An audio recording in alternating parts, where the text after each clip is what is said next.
My daughter's fiancé forbade me from attending their wedding, saying contemptuously, "There's no place for beggars like you at our celebration."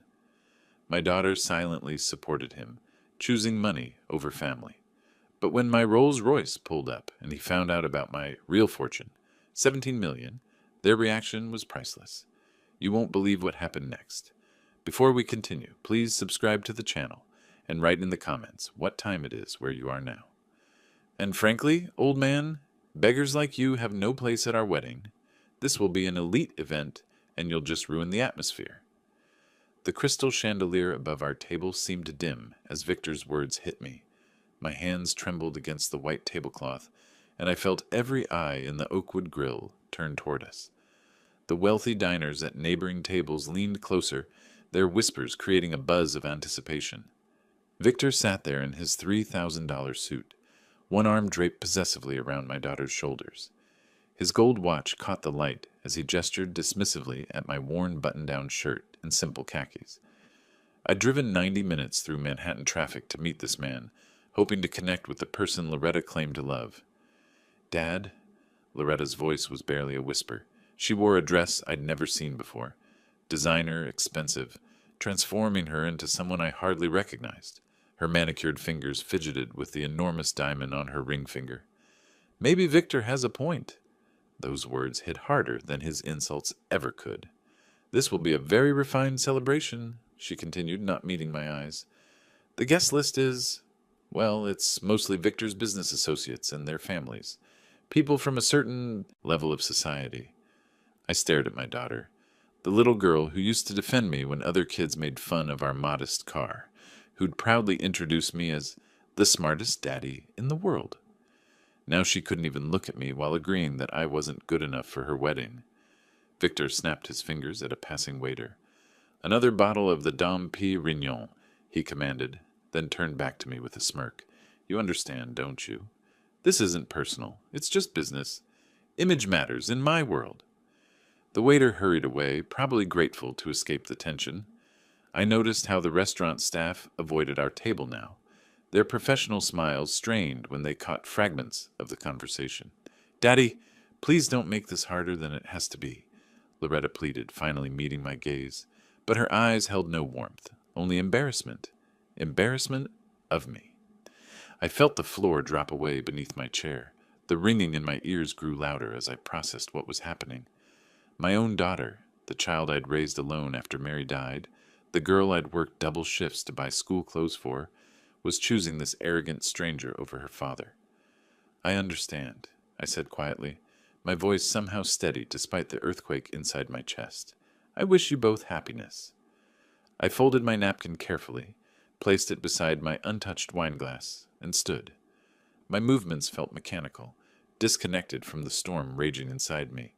The couple at the table behind us had stopped pretending to eat, watching our family drama unfold like dinner theater. As I walked toward the exit, Victor's voice carried across the restaurant. "See how easy that was? Sometimes you just have to be direct with people like that." The doorman held the heavy glass door open, his face carefully neutral. Behind me, I heard Loretta's nervous laugh. Forced, artificial, nothing like the genuine joy I remembered from her childhood. The cool spring air hit my face as I stepped onto the sidewalk, but it did nothing to cool the burning shame spreading through my chest. My hands shook so violently I couldn't get the key into the ignition. I sat in my old pickup truck in the restaurant's parking lot, watching through the large windows as Victor and Loretta returned to their meal. She was animated now, gesturing with her wineglass while he nodded approvingly. They looked relieved, like they'd just solved an unpleasant problem. The engine finally turned over with its familiar rumble. I pulled out of the lot and merged into Manhattan traffic, the city's glittering wealth mocking me through my windshield. Ferrari after Mercedes after BMW surrounded my weathered truck, their drivers probably wondering what poor fool was driving such a relic through their sophisticated world. I drove mechanically, muscle memory guiding me toward I-95 North. The radio played some classical piece I didn't recognize, but I couldn't focus on the music. Victor's words kept replaying, "Beggars like you, people like that." But worse than his cruelty was the realization dawning on me. This hadn't been spontaneous. He'd planned this humiliation, probably coached Loretta on what to say. The Bronx gave way to Westchester County, familiar exit signs flashing past. Usually this drive comforted me, leaving the city's chaos for Connecticut's quiet suburbs. Tonight, each mile felt like traveling deeper into isolation. At a rest stop near White Plains, my hands started shaking again. I pulled over under the harsh fluorescent lights, the smell of gasoline and stale coffee filling my nostrils. A few truckers moved between the pumps, their conversations a low murmur in the night air. I pulled out my wallet and found the photo I'd carried for 15 years. Mary and me at Loretta's college graduation. We looked so proud, so hopeful. Mary's arm was around our daughter, while Loretta grinned at the camera, her diploma clutched in both hands. "Mary, what did I do wrong?" I whispered to the creased photo. "Where did I lose our daughter?" The memory hit me like a physical blow. Loretta at 8 years old, crying because kids at school called our car ugly. I'd worked 3 extra shifts that month to buy her new school clothes, determined she'd never feel ashamed again. And Mary, always Mary, kneeling beside Loretta's bed. "Family stands together, sweetheart. Money comes and goes, but family is forever." But tonight, Loretta had chosen money. She'd looked at Victor's wealth and decided it was worth more than 30 years of her father's love. The little girl who used to defend me had become a woman ashamed of where she came from. Another memory surfaced, last Christmas, when Loretta visited for just 2 hours before rushing back to the city. She'd seemed distracted, checking her phone constantly, making excuses about important people she needed to see. I'd thought it was just youth, the natural progression of a daughter building her own life. Now I understood. She'd been pulling away for months, maybe years, embarrassed by my modest house, my old truck, my simple clothes.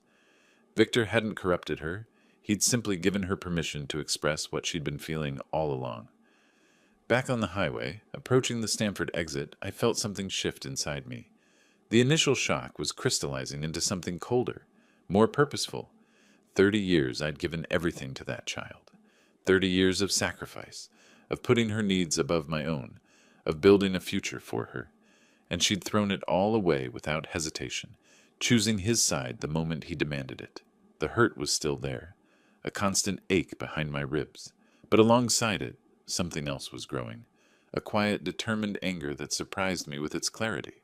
If Loretta wanted to judge people by their money, perhaps it was time she learned exactly how much money was involved. I hadn't slept. Dawn found me still pacing my kitchen, the coffee maker gurgling as it brewed my 3rd pot of the night. The house felt different somehow. Quieter, emptier. Family photos lined the mantel above my fireplace. Mary and me on our wedding day, Loretta's first steps, birthday parties, graduations, moments when we'd been happy, when money had never mattered. But now Loretta had chosen money over family. If that's how she wanted to measure worth, then perhaps it was time she learned what real money looked like. I walked down the wooden stairs to my basement, each step creaking under my weight. The morning sun slanted through small windows, illuminating dust motes floating in the air. Most of the basement served as my workshop, tools hanging neatly on pegboards, a workbench scattered with projects I'd been meaning to finish. Behind the workbench, hidden under an old tarp, sat the safe. I'd bought it in 1995, the same year I made my first real investment. My fingers found the combination automatically, Mary's birthday, then Loretta's. The heavy door swung open with a soft click. Inside, organized in manila folders, lay my real secret. Stock certificates, investment documents, bank statements, the paper trail of decisions that had seemed crazy at the time but proved brilliantly prescient. The Apple folder came first. I pulled out the certificate dated September 15th, 1995. 1,000 shares at $50 each. My entire life savings at the time, invested in a computer company most people thought was doomed. My engineering colleagues had laughed, called it throwing money away. $50,000 down the drain, my boss had said. You could have bought a nice car with that money. Instead, I'd bought Apple stock 3 months before they announced the return of Steve Jobs. The Tesla folder was thicker. My second major gamble, made in 2003 when Elon Musk was just another Silicon Valley dreamer with an impossible idea about electric cars. Another 50,000 invested when Tesla was barely more than a concept and a business plan. I fired up my old laptop and checked the current stock prices. The numbers glowed on the screen, almost surreal in their magnitude. Apple, 1247 house per share. Tesla, 189 per share. With stock splits and dividend reinvestments over the years, my simple investments had multiplied beyond anything I dared imagine. The calculations were staggering. My Apple investment was now worth $12 million. Tesla had grown to $4 million. Various other tech investments I'd made over the years added another million to the total. $17 million, hidden in my basement while my daughter called me a beggar. I pulled out another folder, the one that hurt the most to see. Draft documents for Loretta's wedding gift, prepared 3 months ago by my attorney. A trust fund worth $10 million, structured to provide for her future while encouraging education and charitable giving. I'd planned to surprise her with it as my wedding speech, securing her financial future forever. The cruel irony was breathtaking.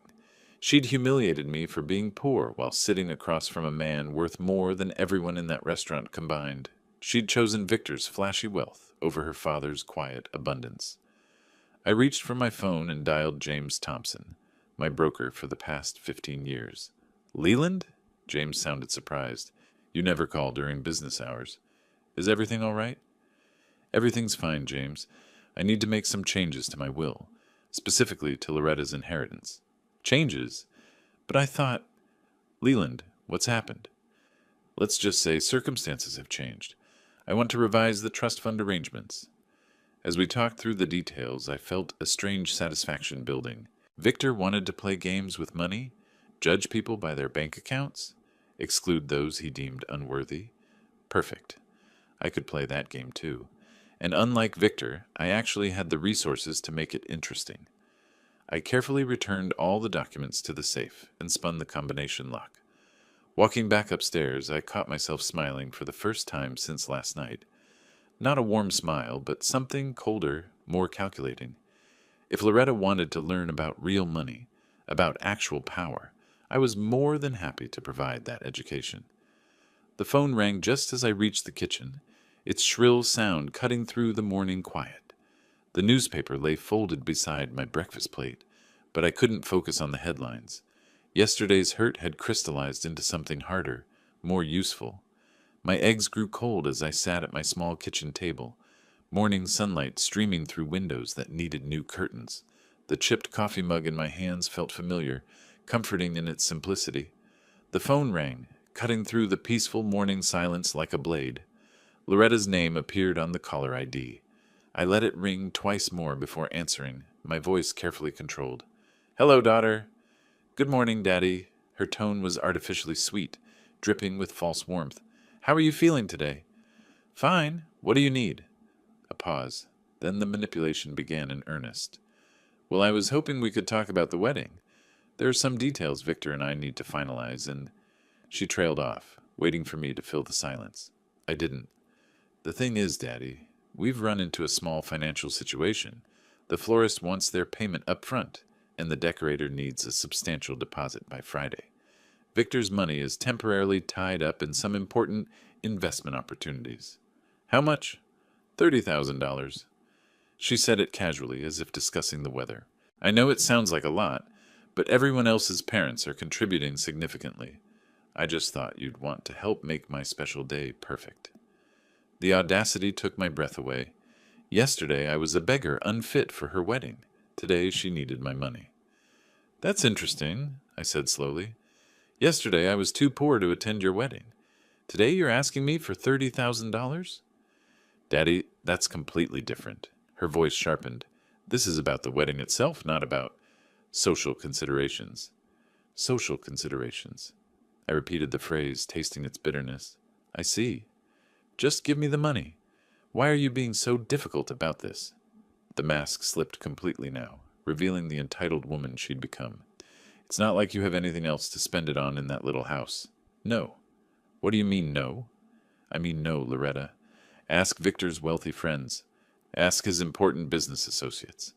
I'm sure they'd be happy to help with your social considerations." "You're being ridiculous. I'm your daughter."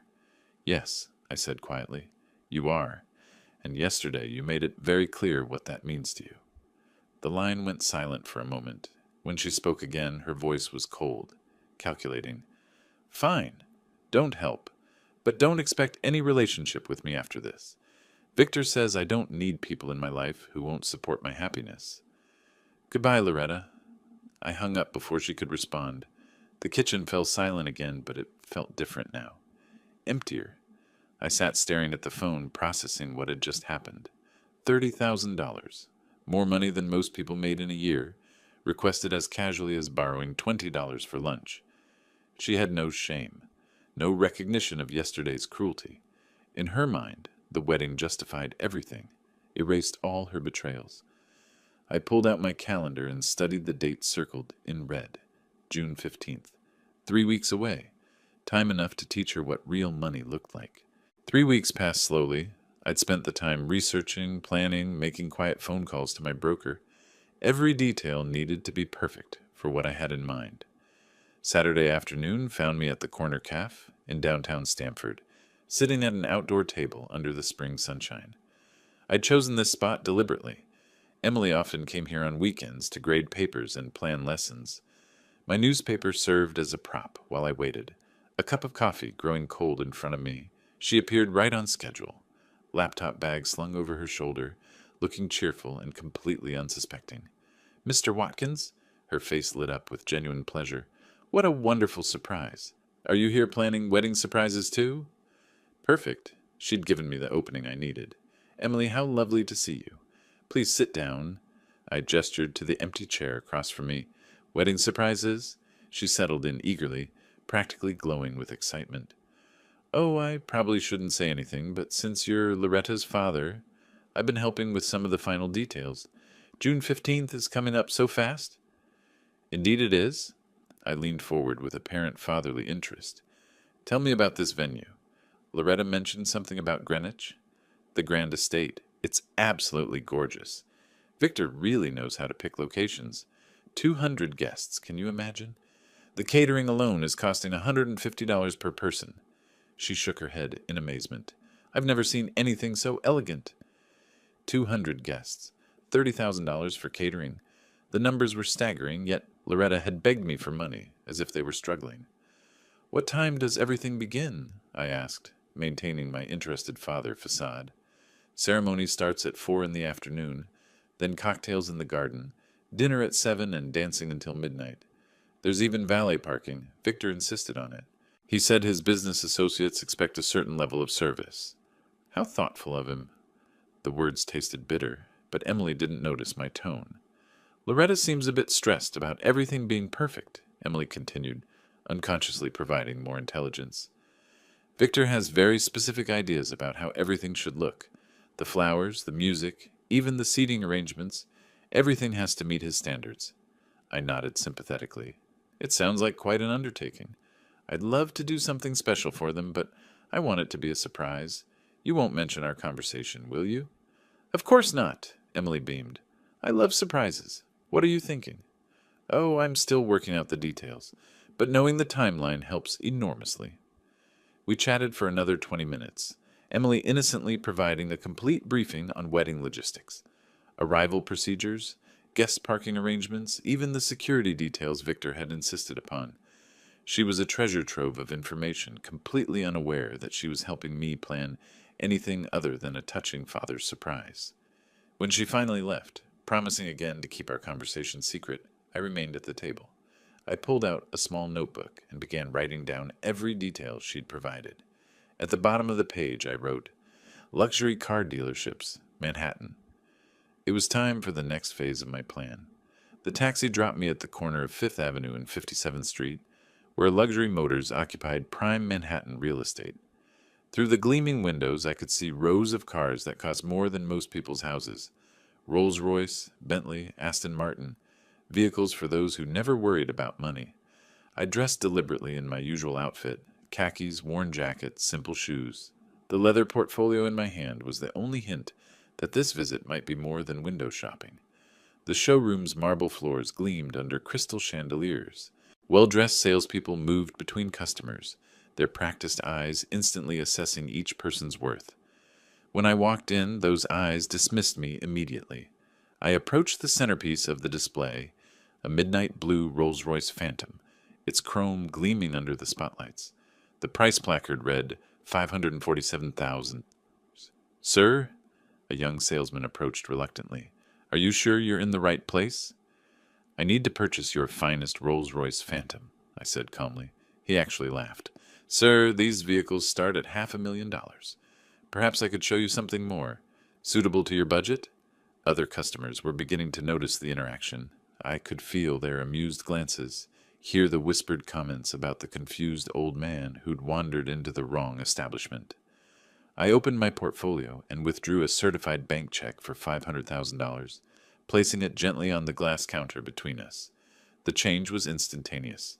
The salesman's condescending smirk vanished, replaced by wide-eyed shock. Within seconds, a manager appeared, then another, all suddenly very interested in helping me. I'm so incredibly sorry, Mr. Watkins. The manager's apologies tumbled over each other. Please let me show you our premium models personally. For the next hour, I was treated like royalty. Every feature was demonstrated, every option explained in detail. I chose quickly and decisively. Midnight blue exterior, cream leather interior, all available technology packages. The staff watched in amazement as I made selections worth more than their annual salaries, without hesitation. We also offer premium chauffeur services, the manager mentioned as we finalized paperwork. Our best driver is Marcus Thompson, former military, impeccable record, complete discretion guaranteed. Marcus appeared within minutes, tall, professional, wearing a perfectly pressed uniform. His handshake was firm, his manner respectfully attentive. It would be an honor to work with you, Mr. Watkins, he said after I'd explained my basic requirements. When would you need the service? June 15th, a wedding in Greenwich. The details are somewhat unconventional. I understand completely, sir. Discretion and professionalism are my specialties. As I signed the final documents, I glanced at my calendar. June 15th was circled in red, now just 2 weeks away. Everything was falling into place perfectly. The same people who dismissed me an hour ago now practically bowed as I left, their respect purchased with a single check. Soon Loretta and Victor would learn the same lesson about assumptions and appearances. The transformation was only beginning. 3 weeks ago, I wouldn't have dared enter a place like Brooks Brothers. The flagship store on Madison Avenue gleamed like a temple to wealth, its polished windows displaying suits that cost more than most people's monthly salary. But today, stepping out of the taxi onto the bustling sidewalk, I carried myself differently. The success at the Rolls-Royce dealership had changed something fundamental inside me. The doorman nodded respectfully as I entered the elegant showroom.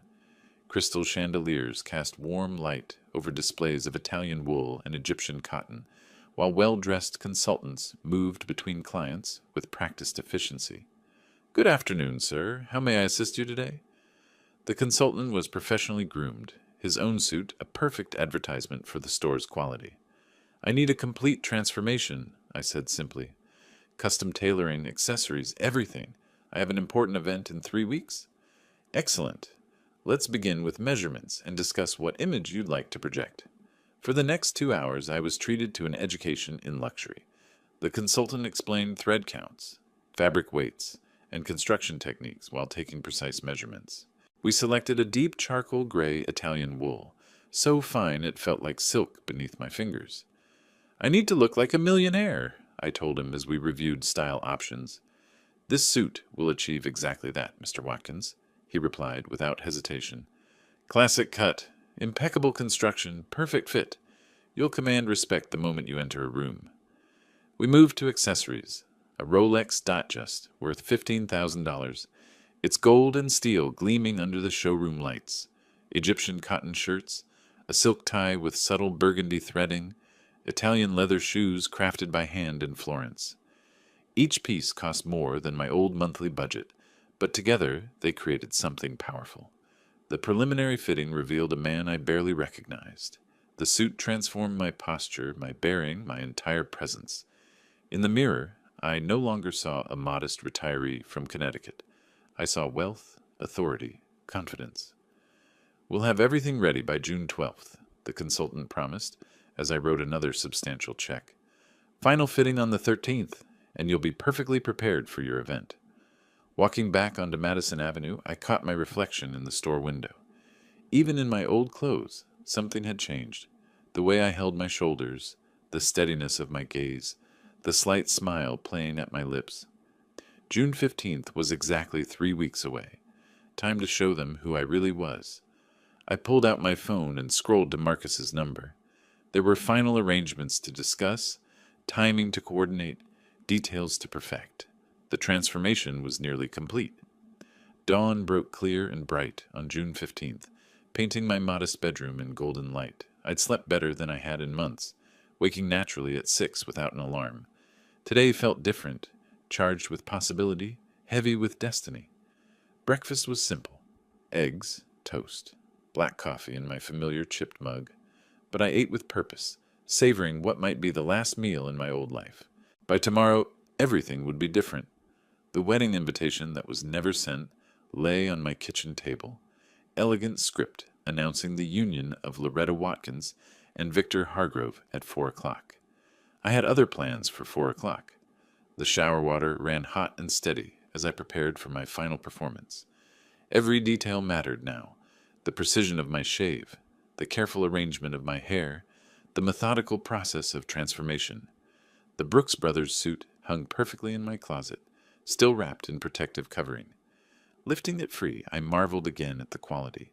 The fabric flowed like liquid silver, the construction flawless in every detail. When I slipped the jacket over my shoulders, it fit like it had been sculpted to my body. The Rolex felt substantial on my wrist, its weight a constant reminder of the power I now wielded. Italian leather shoes, silk tie, gold cufflinks, each element combining to create an image of quiet wealth and unshakable confidence. I stood before my bedroom mirror, studying the complete transformation. The man looking back bore little resemblance to the humble retiree who'd been humiliated 3 months ago. This was a millionaire, a force to be reckoned with, someone who commanded respect and attention. From my dresser, I picked up the small stack of note cards containing my speech. I'd practiced the words countless times, but today they felt electric with possibility.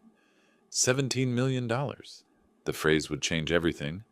Mary's photograph smiled at me from the nightstand, her eyes warm with the love I remembered. "I hope you understand what I have to do," I whispered to her image. "They need to learn that family matters more than money." At exactly 2:30, the deep rumble of the Rolls-Royce engine announced Marcus's arrival. Through my front window, I watched neighbors emerge from their modest homes to stare at the luxury vehicle parked in my driveway. The contrast was striking. A $500,000 car outside a house worth less than $200,000. Marcus stood beside the open rear door, immaculate in his chauffeur's uniform. "Good afternoon, Mr. Watkins. You look impeccable." "Thank you, Marcus. Today will be very interesting indeed."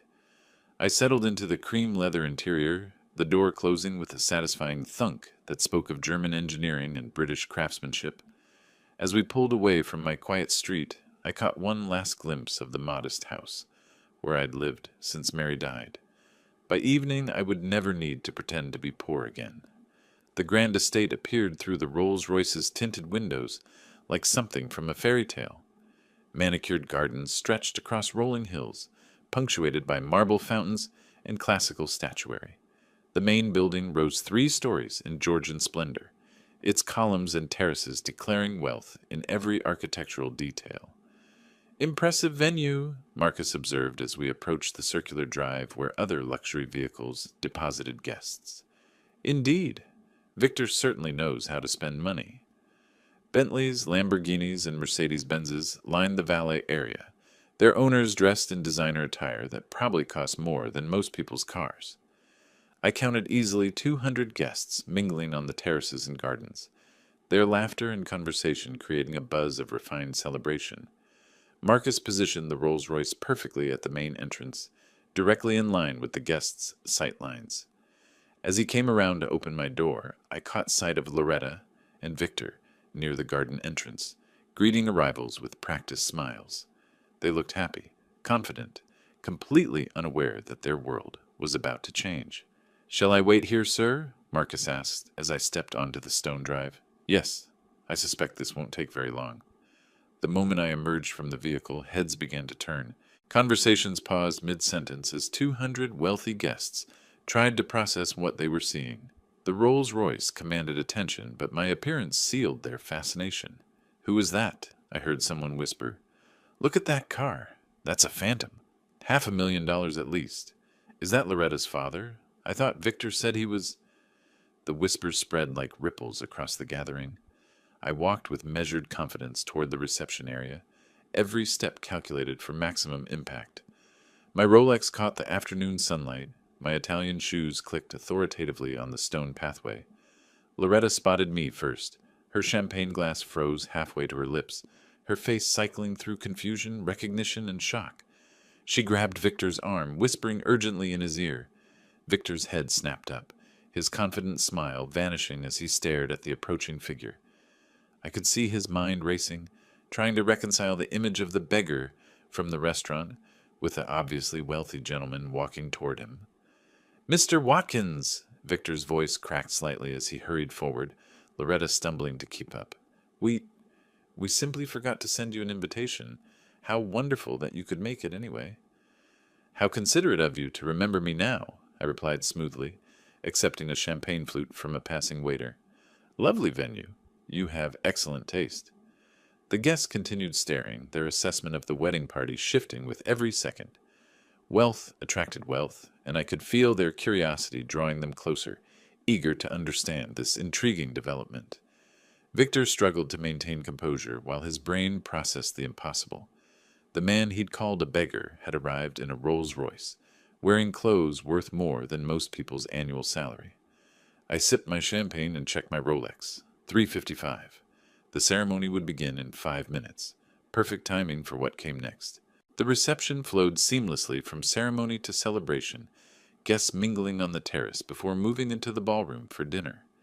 Crystal chandeliers cast warm light over tables adorned with white roses and gold accents, while a string quartet provided elegant background music. The atmosphere buzzed with satisfied murmurs about the beautiful ceremony and the mysterious wealthy father who'd arrived in such spectacular fashion. I positioned myself strategically near the head table, champagne glass in hand, watching as the evening's program unfolded. Loretta kept glancing in my direction, her smile forced, as she tried to process my transformation. Victor maintained his confident facade, but I caught him whispering urgently to his groomsmen, probably trying to understand how the beggar had acquired such obvious wealth. The moment I'd waited months for arrived when the wedding coordinator tapped the microphone. "Ladies and gentlemen, before we begin dinner, we have a special toast from the bride's father, Mr. Leland Watkins." Perfect timing. I walked confidently to the microphone stand, feeling every eye in the ballroom focus on me. 200 guests fell silent, their conversations dying as they anticipated the traditional father's blessing. Loretta looked hopeful for the first time all evening, perhaps thinking this would be a normal, touching moment. She was wrong. "Dear guests," I began, my voice carrying clearly through the excellent sound system. "Thank you all for joining us to celebrate my daughter's wedding. This is truly a magnificent venue, and I can see that no expense has been spared to make this day memorable." Polite murmurs of agreement rippled through the crowd.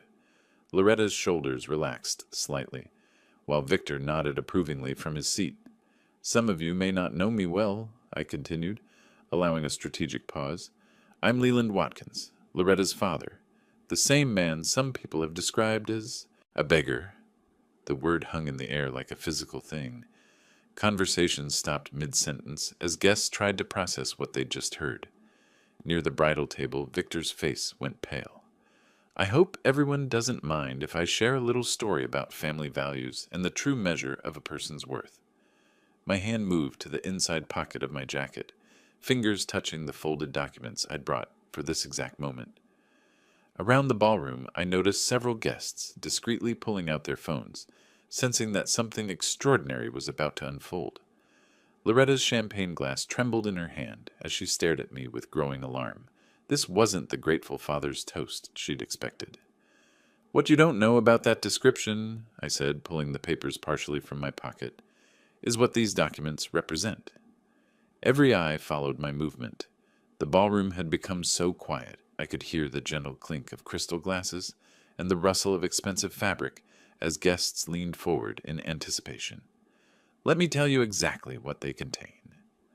The papers rustled softly as I unfolded them, the sound amplified by the complete silence that had fallen over the ballroom. 200 faces stared at me with rapt attention, phones capturing every moment of what they sensed was becoming historic drama. These documents, I said clearly, my voice carrying to every corner of the elegant room, represent my investment portfolio. Current value, $17 million. The reaction was immediate and electric. Gasps echoed throughout the ballroom, followed by explosive whispers.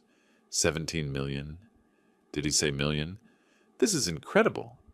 I held up the brokerage statements, letting the nearest guest see the official letterhead and numbers. Apple computer stock, purchased in September 1995 for $50,000. Tesla stock, acquired in 2003 for another $50,000. Both investments now worth millions. Loretta's champagne glass slipped from her nerveless fingers, shattering on the marble floor. "Dad, please," she whispered, but her voice was lost in the crowd's amazed murmur. "I am not, and have never been, a beggar," I continued, my tone remaining calm and measured. "I am, however, a father who was publicly humiliated by his daughter's fiancé for the crime of dressing modestly." Victor shot to his feet, his face flushed with panic and rage. "This is ridiculous. You're making a scene at our wedding." But the crowd's attention remained fixed on me, their smartphones recording every word of this unprecedented revelation. "Originally," I said, reaching for another set of documents, "I'd planned a different wedding gift. $10 million in a trust fund established specifically for Loretta's future security." The number hit the room like a physical blow. Loretta's face went white as she processed the magnitude of what I was saying. 10 million, she breathed, the words barely audible. Until 3 months ago, when my daughter supported her fiancé, its assessment that I was too poor, too embarrassing, too much of a beggar to attend their wedding. The crowd turned as one to stare at Victor and Loretta, their expressions shifting from amazement to judgment. I could see the social calculation happening in real time. Wealthy guests reassessing everything they thought they knew about this couple.